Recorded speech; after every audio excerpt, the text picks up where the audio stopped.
Isang lalaki, nakakalabas lamang ng kulungan, ang inilagay ng tadhana sa isang agaw buhay na sitwasyon pagkatapos niyang mailigtas ng isang batang babae. Hindi man niya alam kung kaninong anak, ito ang siyang magpapabago ng kanyang buhay. Sa isang mainit na araw noon, isang lalaki na nagngangalang Damon ang nagmumuni-muni lamang sa maalikabok at abalang syudad ng Los Angeles. Dala ang kanyang buong pag-asa at determinasyon. Pumupunta siya sa bawat store, establishmento, hanggang ang kanyang kasuotan ay nababasa na ng pawis at nasusunog na ang balat sa matinding sikat ng araw. Umiikot na rin ang sikmura ni Damon sa gutom na nagpapakita lamang sa hirap ng kanyang pinagdaraanang sitwasyon. Dala ang baryang kanyang hawak ay nagawa niyang bumili ng hamburger at inumin. Inaalala na baka yun na lamang ang huli niyang kakainin kung hindi siya agad makakahanap ng trabaho. Si Damon ay ngumuya ng dahan-dahan para magtagal ang pagkain habang may mga bagay na gumugulo sa kanyang isip. Makakahanap pa ba ako ng trabaho, Diyos ko? Tulungan mo naman ako. Ihanap mo naman ako ng kahit na ano. Panalangin ni Damon habang nakatanaw sa maasul na kalangitan. Sa kabila ng lahat ay wala pa ring nagbago at mas lalo pang lumalala ang lahat at mas lalo pang nagbibigay ng takot kay Damon. Takot na baka wala na siyang mapuntahan pa o hindi na makapagsimula pang muli. Malamang na malabo nang magkaroon siya ng maayos na kinabukasan. Ang mga pintuan ay palaging sarado sa kanya saan man siya magpunta at alam niya ang dahilan kung bakit. Siya kasi ay isang ex-convict. Alam niya na ang tingin ng mga tao sa kagaya niya ay kriminal at wala nang gagawing mabuti. Isang marka na hindi na maaalis pa sa kanyang pagkakakilanlan, panghuhusga na tumatago sa kanyang kaluluwa at sumisira sa kanyang pagkatao. Tingin niya sa bawat matang nakatingin sa kanya ay napupuno ng panghuhusga at kawalang tiwala. Ang laban niya ay hindi lamang para sa trabaho, kundi sa kada araw niyang laban sa panghuhusga ng sosyalidad nang dahil lamang sa kanyang nakaraan. Ang araw ay lumilipas lamang ng araw na iyon kung saan ang pag-asa ni Damon ay dahan-dahan ang naglalaho. Pilit pa ring inaalam ni Damon ng mga sandaling yon kung may lugar pa ba siya sa mundong ito. Ang gutom, pagod at pag-iwas ng lahat ay nagdudulot sa kanya ng matinding sakit at kawalang pag-asa sa kanyang puso. Tinatanong ang sarili kung magkakaroon pa ba siya ng normal na buhay, kung makakalaya pa ba siya sa hindi nakikitang kadena na kumukulong sa kanya. Nakikita niya ang bawat pamilyang napapadaan sa kanya, mga magulang kasama ang kanilang anak na nagtatawanan at nagbibiruan. Bagay na nagbibigay sakit pang lalo sa kanya na kailanman ay hindi niya mararanasan ang ganong klase ng pagmamahal. Para itong saksak sa kanyang puso at ang bawat nakikita niyang larawan ng kasiyahan ay nagpapaalala lamang sa kanya ng mga bagay na wala siya at hindi siya magkakaroon. Si Damon ay naging bilanggo ng kanyang nakaraan na nagmumulto sa kanya at hindi niya makalimutan. Nang dahil doon ay inabandona na siya at itinakwil ng lahat. Hinuhusgahan siya at minamaliit na parang naiiba sa kanila. Wala namang ibang nais si Damon noon kundi ang magkaroon ng pangalawang pagkakataon kung siya ay pagbibigyan lamang. Kakabit na ng kanyang istorya ang kalungkutan at panlulumo. Si Damon ay pinanganak sa isang mahirap na tahanan mula sa isang sirang pamilya. Si Damon ay napilitang gumawa noon ng ilang bagay sa mura niyang edad para lamang mabuhay sa bawat araw. Wala siyang ibang hinahangad noon kundi ang magandang kinabukasan. Gayunpaman ay tila may ibang plano ang tadhana para sa kanya. Sa edad na 17 taong gulang, siya ay nakapagtrabaho na bilang delivery boy. Taglay pa niya ang pag-asa noon at oportunidad na magkaroon pa ng maayos na pamumuhay. Hindi lamang niya inaasahan na isa sa kanyang mga deliveries ay magagawa niyang magbayad sa isang bagay na wala siyang nalalaman. Inosente siya noong nagdi-deliver ng di malamang bagay na hindi niya napapansing minamatyaga na siya ng mga pulis. Ang mga pulis siya ay nag-aabang noon para hulihin ng isang gang na matagal na nilang minamatyagan. At dito na nga si Damon, isang binata na may mabuting prinsipyo sa buhay, ay nahuli ng walang nalalaman. Kahit na pinaglaban niya ang kanyang pagka-inosente kung paanong wala siyang nalalaman sa kanyang dinadala, ay hindi siya pinaniniwalaan ng mga pulis. At mas lalo lamang lumalala ang kanyang sitwasyon sa bawat sandali. Hanggang sa makadinig na siya ng putukan kung saan ang ibang pulis ay nagsitakbuhan na para manghuli. may ilang buhay ang nawala ng oras na iyon. Pero ang masama ay nakasuhan at nakulong si Damon sa kasalanang hindi niya nalalaman. Nakusahan siya bilang parte ng gang na iyon at nabigyan ng 10 taong pagkakakulong na hatol. Ngayon sa edad na 27 ay nakalaya na rin siya. Itinakwil na rin siya ng kanyang pamilya. Ang pintuan ng mundo ay tila nagsara na sa kanya. Wala namang sino man ang nais magbigay ng trabaho sa isang ex-convict. Wala kasing sino man ang nais maging kabahagi ng pangit niyang nakalipas. Isa siyang tao na nag-iisa lamang at walang sino man na po pwedeng malapitan. Mamumuhay siya ngayon sa kalsada nang dahil sa isang kasalanan na wala naman siyang kinalaman. Kung mabibigyan lamang ng pagkakataon, ay nais niyang mapatunayan ng kanyang sarili sa lahat na siya ay higit pa sa madilim niyang nakaraan. Pilit niyang hinahanap ang daan at ang liwanag sa kalagitnaan ng kadiliman na kanyang dinaranas. Gaya ng inaasahan, anumang sikap niya sa paghahanap ng trabaho sa mainit na panahon ay bigo siyang may tumanggap sa kanya. Sa pagod at sakit ng paa ay napaupo muna siya sa isang bench. Dinarama ang awa sa kanyang sarili. Bakit ako? Bakit ganito ang aking naging kapalaran? Tila ba ang lahat ng oportunidad sa buong mundo ay naglaho na ng lahat para sa kanya. Kaya ang parke kung nasaan siya ngayon na nagmimistulang lugar ng kasiyahan para sa karamihan, kay Damon ay para itong isang entablado ng kanyang personal na trahedya. Hindi na rin niya napigilang mapaluha ng mga sandaling yon. Nais niyang itago ang sakit na idinudulot ng mundong pilit na tumatakwil sa kanya. Sa kabila naman ng kanyang pagdurusa, sakit at kalungkutan ay malaking determinasyon ang nagmistulang umapoy sa kanyang dibdib. Hindi ako hihinto sa paglaban. Hindi ako susuko. Walang balak na magpatalo si Damon sa nararamdaman niyang pagtatakwil at pagdurusa. Mabigat man ang kanyang puso, ay mas nanaig sa kanya ang katapangan na mas lalo pang lumaban. Mapatunayan ang kanyang pagkainosente sa mundo at buuing muli ang kanyang buhay. Nabiguman ay naglakad muli siya para maghanap ng trabaho. Kumakatok sa bawat pintuan, umaasa na isa sa mga iyon ay tatanggap din sa kanya. Doon nga sa huling coffee shop na kanya sanang papakiusapan, ay naagaw na lamang ang kanyang atensyon ng isang kaganapan sa kalsada. Maraming tao ang nasa kalsada at nagsisigawan, kasabay ng tunog ng sirena ng fire truck at mga bomberong nagtatakbuhan. May kalayuan si Damon sa eksena, kaya naman agad siyang nanakbo dala ang pagka-interes para malaman kung ano ang nangyayari. Doon, nabungaran niyang ang isang bahay ay nilalamon na ng apoy na para bang impyerno na kung titingnan.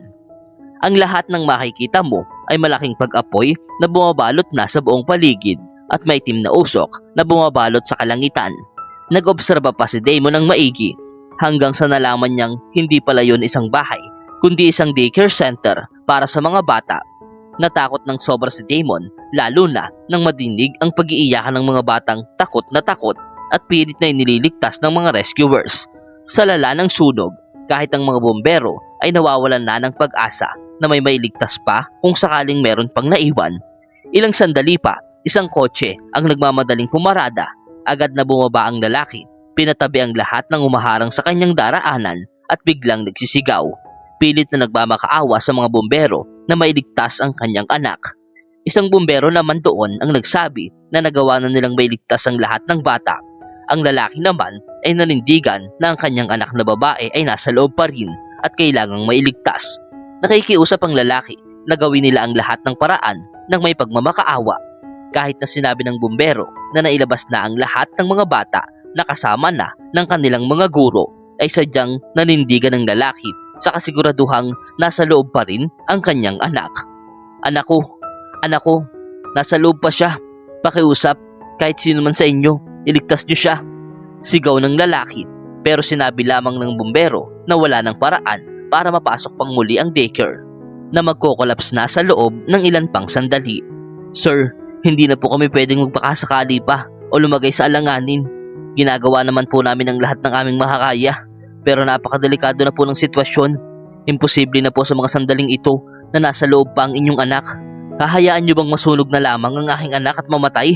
Si Damon naman ay bumilis ang pagtibok ng puso habang pinapanood ang bawat eksena.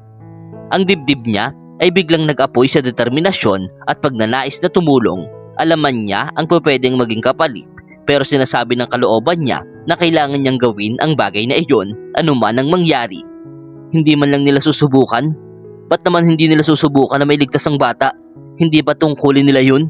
Walang pagdadalawang isip na sinugod ni Damon ang nag-aapoy na establishmento hanggang sa mawala ang imahe niya sa biglang nagkalat na apoy. Pumaloob siya sa nag-aapoy at mausok na sitwasyong iyon na para bang nakikipaglaban siya sa lugar ng impyerno para mailigtas ang buhay ng isang bata. Sinigawan man at pinigilan si Damon ng bumberong naroroon ay hindi na siya nagpapigil pa. Nakita ng lahat ang ginawang katapangan ni Damon habang ang ama ng bata ay natigilan din sa kanyang ginawa pero nagbigay na ito sa kanya ng bahagyang pag-asa. Ang eksena sa loob kung nasaan si Damon ay talaga namang malubha. Nag-aapoy na ang kanyang buong paligid at wala na siyang halos na makita. Para bang gutom na gutom ang apoy at nais na lamunin ang lahat ng kaya nitong madaanan. Sa kabila ng sitwasyon ay pilit na naghanap si Damon hanggang sa maaninag niya sa isang sulok ang isang walang malay na katawan ng isang batang babae. Dito, wala nang pag-alinlangan na kinarga ni Damon ang bata. Pagkatapos ay buong lakas na sinugod muli ang apoy ng maingat hanggat maaari. Di bali nang siya ay mapaso, makalabas lamang ng maayos ang bata. Nauubo niyang inilabas ang bata ng buong ingat, nilalabanan ng lahat, makalabas lamang ng buhay. Walang ibang nasa isip si Damon noon kundi ang kaligtasan ng batang kanyang dinadala. Hindi na malaman ni Damon kung saan siya daraan, pero hindi siya nawawalan ng pag-asa. Ang bawat hakbang na ginagawa ni Damon ay parang hakbang na patungo sa kanyang kamatayan. Binaliwala na ni Damon ang lahat. Hindi siya sumuko dahil alam niyang ang bawat sandali ay mahalaga. Wala na siyang ibang pagpipilian kundi ang tumalon mula sa bintana dahil yun na lamang ang natatanging paraan. Napagtanto niya na ang bintanang iyon ay patungo sa hardin ng daycare kung saan may damuhan at malambot na lupang sasalo sa kanya. Nasa ikalawang palapag siya ng mga sandaling yon kaya't alam niyang delikado pa rin ang kanyang naiisip pero wala na siyang ibang pwede pang pagpilian. Doon, bago pa man malamon ng apoy si Damon kasama ang bata, ay niyakap ni Damon ang bata ng mahigpit sa kanyang dibdib at mabilis na tinakbo ng pasugod ang bintana ng buong lakas. Hanggang sa tuluyan na nga siyang tumilapon papabagsak sa ikalawang palapag habang mahigpit na niyayakap ang bata para maproteksyonan. Ang lahat ay natakot sa ginawa ni Damon. Nagawang bumagsak ni Damon nang hindi gaanong napipinsala ang bata sa pagsasakripisyo ng kanyang katawan. Agad nagsilapitan kay Damon ang mga bumbero para umasiste. Pero agad din namang nakatayo ng bahagya si Damon, karga ang bata. Para siyang isang mandirigba na lumabas sa nagbabagang apoy, dala ang kanyang nailigtas na buhay. Isang mandirigma na dala ang baluti ng katapangan na ginamit dito para isakripisyo ang kanyang buhay para sa buhay ng iba. Siya ay naging simbolo bigla ng pag-asa sa kalagitnaan ng isang malubhang trahedya. Ang eksena ay para bang isang palabas sa sine, isang tagapagligtas na umahon sa kailaliman ng impyerno. Ang mga bumbero ay napuno ng emosyon sa kanilang nasaksihan. Agad na nilang kinuha ang bata sa bisig ng tagapagligtas nito para agadang magawan ng resuscitation procedures. Ang mga rescuers ay nagpapabalik-balik ng may pagkataranta ng mga sandaling yun para lamang mabigyang malay muli ang bata. Ang lahat ng mga mata na naroroon ay nakatuon lamang sa bata. Hinihiling na magising na ito at maging maayos. Dito na bumaling ang lalaki kay Damon. Ano yung ginawa mo? Bakit mo inialay ang iyong buhay para iligtas ang aking anak? Si Damon naman ay seryosong tumugon. Naaksaya ang buhay ko sa loob ng kulungan ng 10 taon sa isang kasalanan na hindi ko naman ginawa, sir. Para bang ang buhay ko ay nasa hangganan na dahil wala nang sino man ang nagnanais na magbigay sa akin ng ikalawang pagkakataon. Pakiramdam ko ay tapos na ang lahat para sa akin. Samantalang ang inyong anak po ay bata pa at may malaki pang kinabukasan sa hinaharap. Wala na rin namang mawawala sa akin kung mamatay man ako. Ang lalaki na ama ng batang babae na nagngangalan palang Isa ay napayakap na lamang kay Damon ng may pagpapasalamat. Nataon na ang lalaking nasa harapan ni Damon at ang ama ng kanyang batang nailigtas ay isang makapangyarihan at maimpluwensyang tao na nagngangalang Jonathan Vecchi, ang nagmamay-ari ng malaking insurance company sa Los Angeles. Kaya agad na inalok nito si Damon ng trabaho sa kanyang kumpanya para makapagsimula ng panibagong buhay at muli itong may panumbalik sa ayos. Si Damon ngayon, matapos ang trahedya, ay naharap sa bagong mundo na napupuno ng oportunidad at pagkatuto. Ang milyonaryo ay invested na sa kanya kung saan pinaglaanan siya ng kurso sa finance at insurance at mga kasanayan na kakailanganin niya para maging angat sa bago niyang mundo. Ang dating bilanggo, ngayon ay napupuno na ng kaalaman at responsibilidad. Nagbalik na rin ang paniniwala niya sa mga tao at pag-asa sa buhay. Naging isa siya sa pinakamagaling na empleyado ni Jonathan. Ang walang katumbas na dedikasyon at innovations ni Damon ay nakapagbigay ng advances sa kumpanya na sadyang nagpabilib kay Jonathan. Nang dahil dito ay nakilala siya bilang isang tao na magpapatunay na sa lahat ng sitwasyon ay makakayang bumangon ni numan, na ang lahat ay meron pang pag-asa sa kabila ng kanilang mga pinagdaraanan. Kagaya niya na ngayon ay tinitingala na ng iba. Dahil noon pa man, ang kailangan lamang niya ay ang ikalawang pagkakataon para magbago at hindi niya sinayang.